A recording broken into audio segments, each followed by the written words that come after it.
예, 저는 처음 캐나다에 이민을 와서 저 랭리 쪽에 있는 트리니티 웨스턴 유니버시티와 관련을 맺었습니다.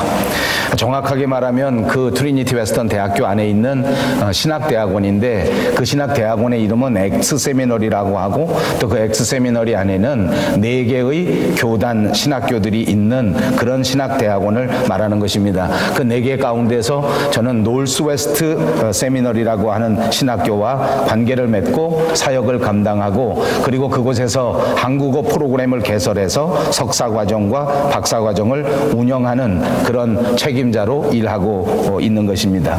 이제 우리가 생각하는 그런 개념으로 보면 이 신학대학원 그리고 이 신학교는 목사나 또는 전도사가 되려고 하는 사람들이 오는 학교다 이렇게 생각할 수 있습니다. 사실 저희 조국 대한민국에서는 대부분 그런 것 같습니다. 신학대학원에 진학을 하고 신학대학원에 가는 사람들은 모두가 다 교회에서 전문적으로 사역하는 전도사님들이 되거나 또는 목사님이 되기 위해서 가는 것이 보통이기 때문입니다.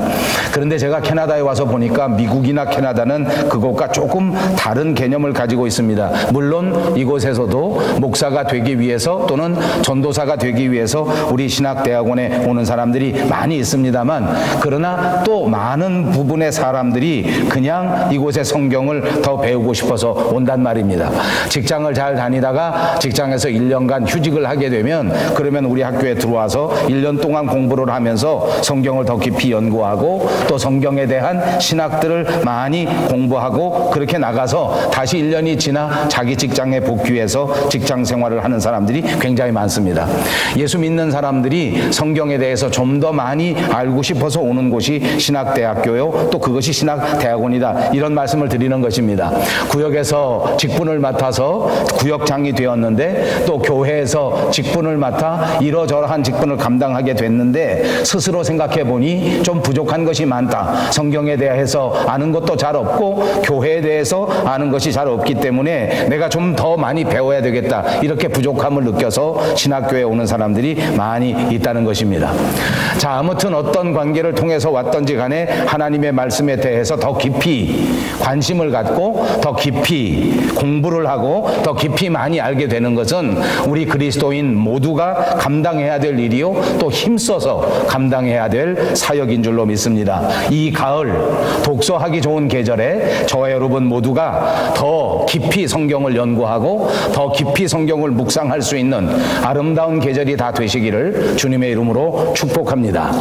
우리 한국말 가운데 서당계가 3년이면 풍어를 읊는다 하는 속담이 있습니다. 요즘 젊은이들은 이 속담을 바꾸어서 이렇게 말한다고 합니다. 식당계가 3년 되면 라면을 끓인다. 아무튼 연수가 좀 지나고 경험이 좀 쌓이고 연륜이 좀 되면 거기에 합당한 능력이 있어야 되고 거기에 합당한 역할을 감당해야 된다 하는 그런 기대를 나타내는 속담이라고 생각합니다. 밴쿠버에 이민을 와서 3년이 지나면 영어도 좀 하고 또 삶의 모든 방식에서 캐네디언식으로 그 삶의 방식을 감당하고 운전할 때도 한국 사람처럼 하지 말고 캐네디언식으로 운전을 해야 되지 않겠나 이런 생각을 한번 해봅니다. 그런데 많은 사람들이 3년 지나고 4년 지나고 5년 지나고 10년쯤 지나서 연륜이 많이 쌓였고 경험이 많이 됐는데도 불구하고 맨날 한국식으로 생각하고 한국식으로 말하고 한국식으로 살아가면서 여기가 한국과 다르다고 하는 것에 대해서 불평과 불만을 많이 하는 사람들이 있는데 그렇게 하면 서당계가 3년이 돼서 풍어를 읊지 못하는 것과 비슷하지 않겠나. 식당에서 3년 동안 살았던 개가 라면도 못 끓이면 어떻겠는가. 이런 비유로 생각해 볼 수 있다는 말입니다. 자, 여러분 이렇게 연륜에 알맞게 경험에 알맞게 그렇게 역할을 감당하고 그렇게 합당한 능력이 되려고 하면 그러면 어떻게 해야 되겠는가?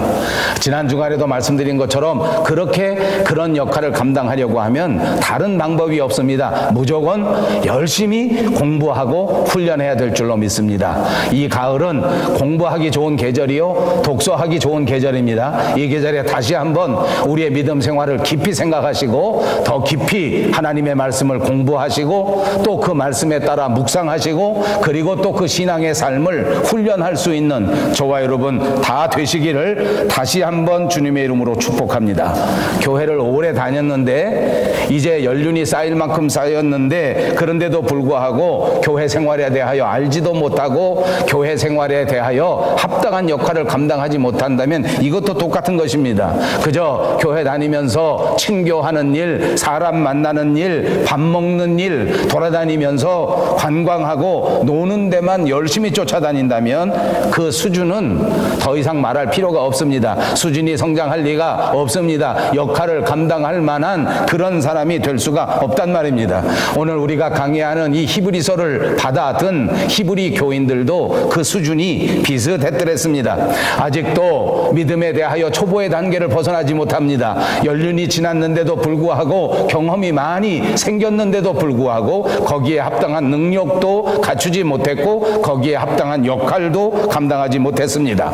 그냥 어린아이처럼 믿음의 초보에 머물러 있었기 때문에 그들의 신앙생활은 그야말로 파란만장할 수밖에 없습니다. 시험이 다가오면 그들이 아직 어린아이이기 때문에 몹시 당황하고 몹시 흔들립니다. 핍박이 다가오게 되니까 견뎌낼 수가 없는 것입니다. 결국 흔들립니다. 결국 아무 정신없이 그 믿음의 줄을 놓아버립니다. 그 믿음의 끈도 놓아버리게 되는 것입니다. 결국은 배반하고 돌아서 버릴 수밖에 없었다는 것입니다.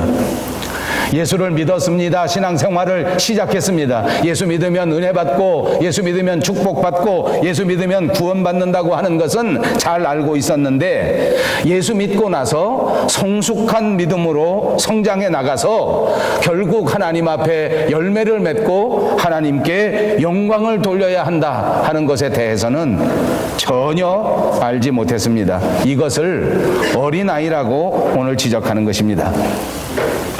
지난주 우리가 성경을 강의하면서 히브리서 강의에서 예수님께서 우리의 영원한 대제사장이 되신 것은 하나님의 경륜이요 하나님의 계획이요 하나님께서 하신 일이다 하고 말씀드린 적이 있습니다. 5장 6절에 보면 예수님께서는 멜기세덱의 반차를 따라 우리 가운데 대제사장이 되셨다 그렇게 말씀해 주시지 않았습니까? 9절과 10절에 보시면 온전하게 되셨은즉 자기에게 순종하는 모든 자에게 영원한 구원의 근원이 되시고 하나님께 멜기세덱의 반차를 따른 대제사장이라 칭하심을 받으셨느니라 이렇게 기록되어 있습니다. 그러니까 예수님께서는 우리 믿는 자에게 영원한 대제사장이 되시고 그러니까 예수님께서는 우리의 믿음에서 영원한 구원의 근원이 되시고 그분은 멜기세덱의 계열을 따라서 멜기세덱의 반차를 따라서 멜기세덱의 족보를 따라서 우리에게 대제사장이라 칭하심을 받게 되었다 그 말입니다. 여러분 어떤 느낌이 드십니까? 그리고 보니까 예수님께서는 멜기세덱과 같은 족보라고 하시는데 우리가 과연 멜기세덱이 누구인지를 정확하게 알게 된다면 그러면 우리는 예수님이 어떤 분이신가 하는 것을 더 깊게 알 수 있을 것 아닙니까? 그러니까 오늘 본문을 시작하는 본문 11절에는 이렇게 말씀을 시작한 것입니다. 멜기세덱에 관하여는 우리가 할 말이 많으나 너희가 듣는 것이 둔함으로 설명하기 어렵다. 멜기세덱에 대하여 설명해 주어야 하겠는데 결정적인 문제가 발생한 것입니다. 이 멜기세덱에 관하여 자세히 설명해야 하고 많은 것을 알려주어야 하겠는데 그러나 듣는 사람이 둔함으로 듣는 사람의 수준이 결코 그 수준을 따라오지 못하기 때문에 도대체 말을 할 수가 없다. 도대체 설명하기가 어렵다. 도대체 알려줄 수가 없다라고 말씀하고 있는 것입니다. 자, 이제 우리에게 멜기세덱이 누구신지 멜기세덱의 반차를 따른 예수님은 어떤 분이신지 하는 이런 결정적인 아름다운 지혜를 설명해 주어야 하겠는데 이제 그 순서가 되었는데 이제 그렇게 할 때가 되었는데 이 성도들의 수준이 이 성도들의 능력이 그 말을 알아들을 수 있는 그런 지식의 수준이 아니요 그런 신앙의 수준이 아니다 하는 것입니다. 예수님은 멜기세덱의 반차를 따른 대제사장입니다. 멜기세덱과 같은 위치에 있는 그런 대제사장으로 하나님 앞에 임명을 받으셨단 말입니다. 이 일에 대해서 분명히 설명해야 하겠단 말입니다. 여기에 대해서는 설명해야 될 신학적인 이야기가 많이 있습니다. 여기에 대해서는 하나님의 계획에 관하여 우리에게 알려주실 일이 참 많습니다. 신앙적으로나 학문적으로나 지식적으로나 이것이 예수님의 정체성에 관하여 아주 중요한 것이기 때문입니다. 그런데 문제가 우리 청중들에게 있는 것입니다. 듣는 것이 둔하다. 여러분 기억하십니까? 마가복음 4장 23절에는 들을 귀 있는 자가 들을지어다. 지금 들을 귀가 있는가 그렇지 아니한가 하는 것이 문제란 말입니다. 제가 신학교에 다닐 때에는 우리 학생들끼리 모여서 늘 이런 논쟁을 했습니다. 목사님이 열심히 설교를 하는데 교인들은 잠을 잔다. 목사님이 설교를 잘 못해서 잠을 자는 것인가? 교인들이 잘 못해서 잠을 자는 것인가? 늘 대답은 여러 가지였습니다. 저는 그때 마음속에 생각하기를 교인들이 조는 것은 목사의 책임이다. 이렇게 분명히 생각했습니다. 그리고 목회하는 30년 동안 그 책임을 열심히 수행하고 있습니다. 늘 설교할 때마다 여러분이 주무실 때 제 마음속에는 정말 여러 가지가 생각납니다. 왜 잠을 잘까? 아바지. 여러분 어떻게 생각하면 설교를 잘 못해서 교인이 잠을 잔다. 그게 맞는 것 같아요. 저는 지금도 그게 맞다고 생각합니다. 그래서 저는 열심히 어떻게 하면 교인이 안 잘 수 있을까 하면서 한 주일 내내 고심하고 노력하고 좀 잠자지 않도록 설교를 해야 되겠다 하고 노력합니다. 오늘 성경 말씀에서는 그것도 중요하지만 여러분들의 책임도 적지 않게 있다라고 지적하는 것입니다. 꼭 제 설교에 졸고 있는 것이 여러분 책임이다 라고만 말하는 것은 아닙니다. 여러분 설교를 들을 때에도 여러분에게 책임이 있다는 사실을 기억하시기를 바랍니다. 이럴 때 큰 소리로 아멘. 여러분 신앙생활 할 때에 은혜를 받아야 신앙생활을 하지 하늘에서 무엇이 떨어져야 내가 하나님 앞에 무슨 희생을 하지 라고 생각하기 쉽지만 아니요, 여러분들의 능력이 하나님 앞에 열매를 맺을 수 있는 능력이 있어야 한다는 것을 오늘 강조해서 말씀드리는 것입니다. 여러분 가을입니다. 저는 이 설교에 벌써 가을이라는 말을 여러 번 했습니다. 가을은 무슨 계절입니까? 열매의 계절입니다. 여러분 열매의 계절은 우리를 풍성하게 하고 우리를 기쁘게 하고 우리를 웃음 짓게 만듭니다. 무언가 흐뭇해지지 않습니까? 그러나 여러분 한 번만 더 깊이 생각하면 이 열매의 계절은 결코 우리를 흐뭇하게만 하는 것은 아닙니다. 이 열매의 계절에 열매를 맺지 못하면 어떻게 되는지 아십니까? 아무 쓸모없이 그대로 아궁이에 던져져 그냥 불쏘시개 밖에 될 수가 없습니다. 이 가을의 계절은, 이 풍성한 열매의 계절은 열매를 맺지 못한 사람들에게는 심판의 계절이 된다는 것입니다. 여러분 이 아름다운 계절에 하나님 앞에 영광을 돌리고 하나님께 칭찬받는 그리스도인들이 꼭 되시기를 바랍니다. 만약 그렇지 못하다면 여러분들은 하나님 앞에 질책받고 심판받는 자리에 떨어져 버릴지도 모르는 일입니다. 이제 정신을 똑바로 차려야 합니다. 이제는 내가 들을 귀 있는 자가 되어 하나님의 말씀을 듣고 이제는 내가 사명을 감당할 만한 자가 되어 하나님 앞에 열매를 돌릴 수 있는 성숙한 그리스도인이 되어야만 되는 때입니다. 여러분 하나님의 말씀은 결코 저절로 되는 것이 아닙니다. 여러분 하나님께서 우리에게 명령하신 귀한 하나님의 말씀은 그냥 가만히 있는다고 저절로 우리가 이해될 수 있는 것도 아니란 말입니다. 이것을 분명하게 풀어서 분명하게 확실하게 깨달아 알기 위해서는 위해서는 여러 가지 능력이 필요합니다. 하나님의 말씀을 읽을 수 있는 안목이 필요하고, 이 말씀을 해석할 수 있는 역사적 지식이 필요하고, 이 말씀을 올바로 읽어낼 수 있는 여러 가지 문학적 소양이 필요하단 말입니다. 저절로 읽어준다고 이해되는 것이 아닙니다. 여러분, 그리스도인으로서 신앙의 삶을 산다는 게 그냥 주일날 일어나서 교회 출석하면 된다고 착각하지 마십시오. 성숙한 그리스도인은 그냥 시간 되면 교회 왔다가 시간 되면 교회에서 돌아가는 것만 가지고는 절대로 감당할 수 없습니다. 이것을 어떻게 해야 하는 것인가? 내가 정말 하나님께서 기뻐하시는 신앙의 삶을 살기 위해서는 어떻게 해야 되는가? 여기에 많은 시간을 투자해야 하고, 여기에 많은 생각을 투자해야 되고, 이것을 붙들고 깊이 묵상하지 않고는 결코 하나님이 기뻐하시는 신앙의 삶을 살 수가 없을 것입니다. 예수님께서 사역하실 때도 이런 일이 많았습니다. 예수님은 영적인 말씀을 제자들에게 풀어내 주십니다. 하늘나라의 일들을 제자들에게 가르치십니다. 그러나 제자들은 어떻습니까? 영으로 말씀하시는 예수님의 말씀을 전혀 이해하지 못합니다. 그냥 육신적으로 생각합니다. 그냥 자기 수준에서 생각합니다. 자기 생각대로 파악했습니다. 그래서 예수님과 진정한 소통이 이루어질 수가 없었습니다. 진정한 커뮤니케이션이 없었습니다. 시간이 많이 걸리고서야 결국 하나님의 뜻을, 예수님의 깊은 뜻을 알게 되었습니다. 오늘 예수님 이 말씀 히브리서를 받아든 성도들은 예수님을 안 지가 이미 오래된 사람들입니다. 시간이 꽤 지났다는 말입니다. 오늘 본문 12절을 보십시오. 때가 오래되었으므로 너희가 마땅히 선생이 되었을 터인데 너희가 다시 하나님의 말씀에 초보에 대하여 누구에게서 가르침을 받아야 할 처지이니 단단한 음식은 못 먹고 젖이나 먹어야 할 자가 되었다.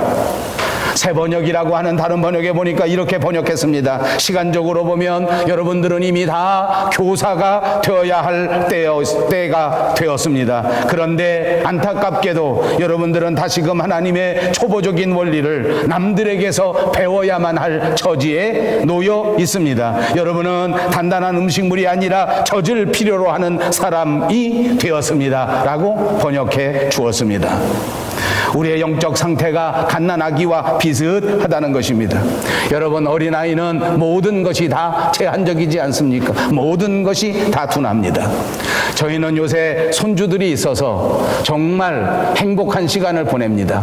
저희는 큰아들이 둘을 낳고 둘째 아들이 하나를 낳았는데 요즘 저와 제 아내는 우리 아이들 이름만 부르면 얼마나 행복한지 모릅니다. 얼마나 예쁘고 얼마나 귀여운지. 여기까지가 공식적인 말입니다. 어제 저녁에도 우리는 우리 아이들이 전화 올까 봐 얼마나 무서운지 모릅니다. 오늘 또 예배 끝나고 우리 더하미가 우리 집 간다 그러면 어떡하나.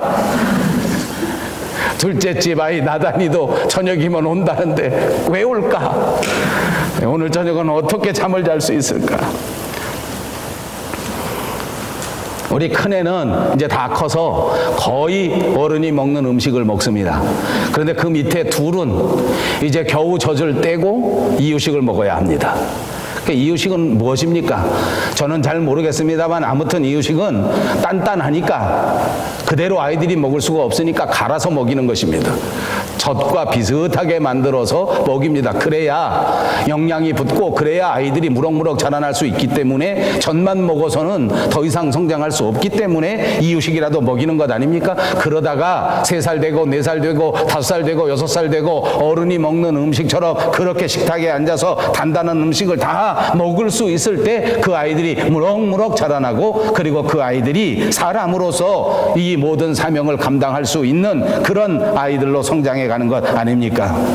여러분, 우리는 이미 교사가 될 만큼 그런 경험을 가지고 있고 경륜을 가지고 있고 연수를 가지고 있는데 여전히 젖과 같이 액체 음식만 먹고 있으면 그러면 우리가 생존하기가 어렵습니다. 다 큰 어른이 물만 먹고 있으면 결코 능력을 발휘할 수 없다 그 말입니다.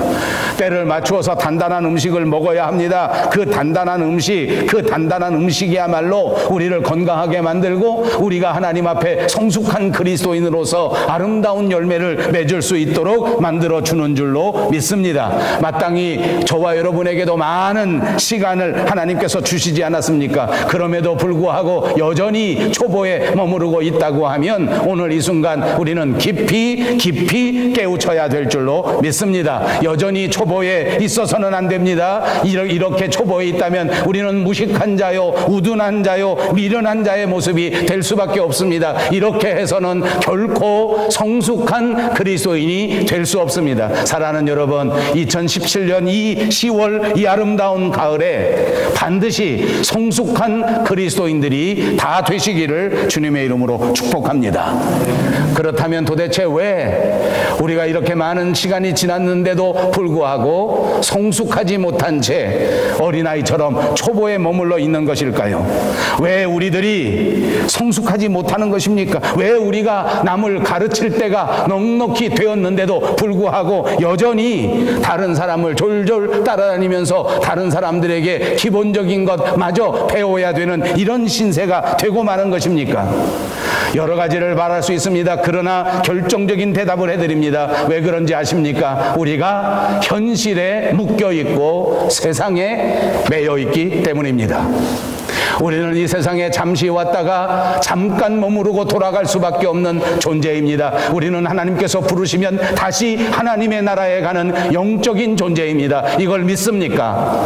여러분 반드시 하나님이 부르시는 하나님의 나라로 돌아가야 될 존재라는 것을 깨닫고 사십시오. 만약 깨닫지 못한다면 여러분은 세상에 묶인 것입니다. 잠시 있어야 될 세상이 오로지 모든 것인 줄 알고 잠깐 있다가 돌아가야 할 이 세상이 전부인 줄 알고 오로지 모든 생각, 모든 마음, 모든 인생이 세상에 매여져 있기 때문에 우리는 때를 따라서 성숙하지 못하는 것입니다. 우리는 하나님이 바라시는 아름다운 열매를 맺기는커녕 여전히 초보에 매달려 있는 것입니다. 여러분, 저는 여러분이 아시는 것처럼 여행을 많이 합니다. 물론 짧은 일정이라면 짧은 일정이지만 한국에 가면 보통 2주 정도를 체류합니다. 열흘에서 12일 정도를 체류하는데 첫날 도착해서 화요일 날 도착하면 수요일 날쯤 어떤 생각이 드냐면 이번엔 참 여유가 많구나. 이번에는 내가 그동안 만나지 못했던 누구누구 꼭 만나야 되겠다. 그동안에 만나지 못했던 우리 신학교 동창 꼭 만나고 가야 되겠다. 우리 밴쿠버에서 교회 생활하다가 한국에 나온 어느 집사님 내가 이번에는 꼭 연락하고 한번 만나고 가야 되겠다 라고 생각합니다. 그런데 한 주일 지나고 그 다음 주 월요일 되면 갈 날이 벌써 내일 모레입니다. 얼마나 바쁜지 모릅니다. 또 한 가지 있습니다. 제가 처음에 도착하면 화요일 날 저녁에 도착해서 수요일 날 짐을 풀고 수요 예배 돌아가면 그날서부터 제 친구 목사님들이 저를 보고 데리러 가고 이거 끝나고 시간 있느냐, 내일 아침 어떠냐 무조건 물어봅니다. 왜 그런지 아십니까? 제 행색이 너무 촌스러워서 그 다음날 무조건 백화점에 데려가서 양복 한 벌 사줄 테니 가자 그렇게 합니다. 신발도 새로 사줍니다. 와이셔츠도 새로 사줍니다. 이 넥타이도 새로 해줍니다. 요즘은 제가 가면 그 사람들에게 거절하는 이유가 이제야 제 친구들이 이해가 되는 모양입니다. 맞아요. 제 모습을 보니까 한국 사람들은 저처럼 옷을 입는 사람이 잘 없고 저 같은 신발을 신는 사람이 잘 없어서 촌스럽게 보이는 모양입니다. 이해합니다. 그럴 것 같습니다. 그러나 저는 한국에서는 열흘 정도 살지만 밴쿠버에 돌아와서 다시 더 많은 시간을 살아야 합니다. 한국에서 주는 대로 입고 오면 여기 와서 보면 또 이상한 사람이 되고 맙니다. 여기는 그냥 이렇게 입고 다니면 괜찮습니다. 여러분, 제가 보기에 이상하십니까? 이럴 땐 아니라고 하는 거야, 그냥. 네, 한국 사람들은 다 안경을 이렇게 뿔테를 해야 된다고 해서 이거 바꿨어요. 근데 정말 이상해요. 지금도 이상해요. 그냥 전 옛날 게 더 좋아요. 여러분, 아무리 세상에 매여 살지만 오늘 한번 여러분의 눈을 들어 하늘을 보시기 바랍니다. 잠시 지나면 여기 떠나야 합니다. 그렇게 세상의 유행이 좋고 그렇게 세상의 흐름에 낙오하면 안 될 것 같이 생각할지 모르지만 여기 유행에는 조금 떨어져도 괜찮습니다. 우리가 돌아가야 할 그 거룩한 하나님의 나라에 갔을 때에 과연 저와 여러분이 얼마나 준비가 되어 있는지, 얼마나 거기 가서 잘 적응할 수 있을지 한 번 더 생각해 보십시오. 저는 여러분에게 이렇게 말씀드리고 싶습니다. 저는 45살쯤 돼서 이 밴쿠버에 영원히 영주 이주를 하게 되었습니다. 그때부터 지금까지 계속 생각하는 게 뭔지 아십니까? 나이가 60이 되었는데 제가 엊그제 제 아내에게 그랬습니다. 다시 영어를 배우면 우리 기준이만큼 할 수 있을까? 평생 후회가 뭔지 아십니까? 이렇게 외국 나와서 목회할 줄 알았으면, 이렇게 트리니티 웨스턴 유니버시티에서 일할 줄 알았으면 학교 다닐 때 정말 다른 거 다 안 하고 영어 공부만 죽기 살기로 했을걸.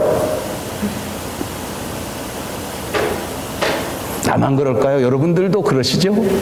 여러분, 우리가 영원히 살아가야 할 하나님의 나라에 갔을 때 내가 이 세상에 살면서 정말 이렇게 하나님의 나라에 와서 살 줄 알았다면 조금만 더 준비할 걸, 조금만 더 예수님에게 집중할 걸, 조금만 더 말씀대로 살아볼 걸, 이렇게 후회하지 않겠냐고요. 여러분, 현실에 매여 있으면 하늘을 보지 못합니다. 세상에 매여 있으면 영적인 것을 보지 못합니다. 오로지 세상에 함몰될 수밖에 없습니다. 믿는 사람들조차도 말씀에 관심을 기울이지 않습니다. 믿는 사람들조차도 영적인 것을 생각하지 않습니다. 믿는 사람들조차도 오히려 젖을 더 좋아합니다. 쉬운 것만 좋아합니다. 온통 저절로 되는 것만 바라고 있습니다. 그러나 한 번만 더 생각하십시오. 지난주에도 말한 것처럼 우리의 신앙적인 일은 절대로 저절로 이루어지는 것이 아닙니다. 우리의 영적인 일들도 절대로 자동으로 이루어지는 것이 아닙니다. 끊임없이 집중하고, 끊임없이 묵상하고, 끊임없이 땀방울이 변하여 핏방울이 되도록 하나님과 씨름하며 기도하며 소통하는 가운데 우리의 영적인 삶이 성숙해지고 우리의 영적인 인격이 무럭무럭 자라날 수 있다는 사실을 꼭 기억하시기를 바랍니다.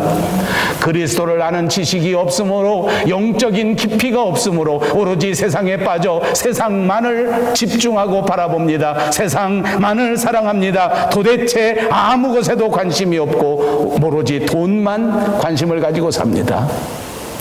예수 믿고 교회 다니는 사람도 돈이면 다 된다고 생각합니다. 출세하면 다 된다고 생각합니다. 언제나 여러분에게 말씀하지만 이거 정말 말세 현상입니다. 요즘 보십시오. 돈이면 부모도 자식도 없습니다. 돈 문제에는 형제가 아무 소용이 없어진 지가 오래되고 말았습니다. 이대로 가다가는 정말 큰일 납니다.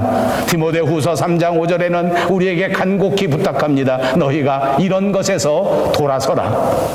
제발 세상적인 관심에서 돌아서시기를 주님의 이름으로 축복합니다. 세상 욕심, 세상 욕정에서부터 돌아서시기를 주님의 이름으로 축복합니다. 죄에서는 결단코 돌아서시기를 바랍니다. 이렇게 세상 속에 사는 사람들은 욕심에 끌립니다. 유혹을 이길 수가 없습니다. 열심히 다니는 것 같지만 결국은 진리에 이르를 수가 없는 것입니다.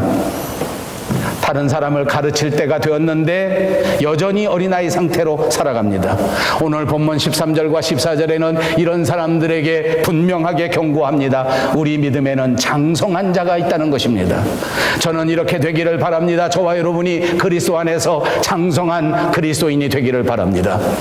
저는 간절히 소망합니다. 우리 밴쿠버 용송교회가 이 땅 위에 세워진 그 어떤 교회보다도 더 성숙된 장성한 교회가 꼭 되기를 바랍니다. 바랍니다. 본문 13절을 다시 보십시오. 이는 젖을 먹는 자마다 어린아이니 의의 말씀을 경험하지 못한 자요. 어린아이의 상태는 의의 말씀을 모릅니다. 어린아이의 상태는 젖만 먹고 있기 때문에 그가 성장하고 자라날 수가 없습니다. 오늘날 교회를 보십시오. 모두가 다 쉬운 것에만 집중합니다. 은사에만 집중합니다. 표적과 기적이 신앙의 전부인 것처럼 그렇게 관심을 가지고 있습니다. 여러분, 저는 신앙에서 이런 기적이나 이런 표적을 부정하는 사람이 아닙니다. 이런 은사도 부정하지 않습니다. 그러나 이런 모든 은사는 오늘 성경에서 가르쳐 주듯이 마치 젖과 같은 것입니다. 제가 신앙생활을 해보고 목회를 해보니까 그렇습니다. 여러분, 기적 그리고 표적, 이건 되게 어려운 것이고 이건 정말 우리가 상상할 수 없는 것이다. 그렇습니다. 그런 것이 기적입니다. 그런 것이 표적입니다. 그러나 뒤집어서 생각해 보니까 기적과 표적은 가르쳐 줄 필요가 없습니다. 어떤 사람도 기적을 보고 놀라지 않는 사람은 없더라고요. 교회 다니면서 표적이 일어났는데 그걸 보고 설명해 줄 필요가 없어. 모든 사람이 다 알고 있더라고요. 그러니까 이런 기적과 이런 표적과 이런 은사는 모두가 다 어린아이와 같은 것이요 젖과 같은 은사라고 말씀하고 있는 것입니다. 오히려 단단한 음식은 무엇입니까? 그것은 하나님께서 우리에게 주신 말씀입니다. 여러분 기억하십시오. 성경 66권은 여러분들이 읽고 또 읽고 되돌려 읽고 다시 읽어보고 연구하지 않고는 결코 여러분이 이해할 수가 없는 것입니다. 저절로 읽을 때마다 그것이 자동적으로 내게 꿀같이 달고 그것이 자동적으로 내게 사전처럼 착착 이해될 수 있다고 하면 얼마나 좋겠습니까? 그런 사람은 한 사람도 없습니다. 이 성경 구절을 놓고 역사적으로 이 말이 왜 생겨졌는지, 이 성경 구절을 놓고 과연 이 성경 구절의 원어는 무엇인지, 이 성경 구절을 놓고 이것이 과연 문학적으로는 우리에게 어떻게 말씀하고 있는 것인지를 정말 열심히 노력하지 않고는 깨달을 수 없습니다. 그러므로 하나님의 말씀은 우리에게 단단한 음식입니다. 이 단단한 음식은 우리가 먹을 때에 우리에게 어떤 느낌을 주는지 저는 더 이상 말씀드리지 않겠습니다. 때로는 단단한 음식은 척박합니다. 때로는 단단한 음식은 내 목에서 넘기기가 쉽지 않습니다. 때로는 단단한 음식은 먹기 힘들 때조차 있습니다. 그러나 끝없이 그 말씀에 집중하지 않고는 우리가 성숙한 그리스도인이 될 수 없고 다른 사람을 가르칠 만한 역할과 능력을 감당할 수 없다는 사실을 기억하십시오. 고린도전서 3장 1절과 2절에 보니까 형제들아 내가 신령한 자들을 대함과 같이 너희에게 말할 수 없어서 육신에 속한 자 그리스도 안에서 어린아이를 대함과 같이 하노라. 내가 너희를 젖으로 먹이고 밥으로 아니하였느니 이는 너희가 감당하지 못하였음이거니와 지금도 못하리라. 역사적으로 많은 그리스도인들이 그랬습니다. 밥은 먹지 못하고 젖만 먹겠다고 하는 것과 똑같지 않습니까? 어려운 일은 감당하지 않으려고 하고 십자가는 지지 않으려고 하고 축복만 받으려고 하고 있지 않느냐 말입니다. 그러면 계속해서 어린아이의 상태에 머무를 수밖에 없습니다. 쉬운 것만 좋아합니다. 편한 것만 좋아합니다. 그러다 보면 젖을 먹을 수밖에 없습니다. 그러나 바울은 뭐라고 말합니까? 단단한 음식을 먹을 때 성숙해질 수 있다. 오늘 본문은 장성한 자들은 믿음이 성숙한 그리스도인들을 말하는 것이라고 말합니다. 그들은 성숙한 신앙을 가졌습니다. 그들은 성숙한 인격을 가졌습니다. 이렇게 이르를 때까지 하나님의 말씀을 깊이 묵상하였습니다. 그리고 이제는 이 성숙함을 통하여 다른 사람에게 가르치고 다른 사람을 구원의 은혜로 이끌어낼 수 있는 능력을 얻게 되었던 것입니다. 단단한 음식은 장성한 자의 것입니다. 그들은 지각을 사용함으로 연단을 받아 선악을 분별하는 자라고 오늘 본문 14절에 말씀하고 있습니다. 이것이 장성한 자의 모습을 분명하게 가르쳐 준 것입니다. 다시 정리해 드립니다.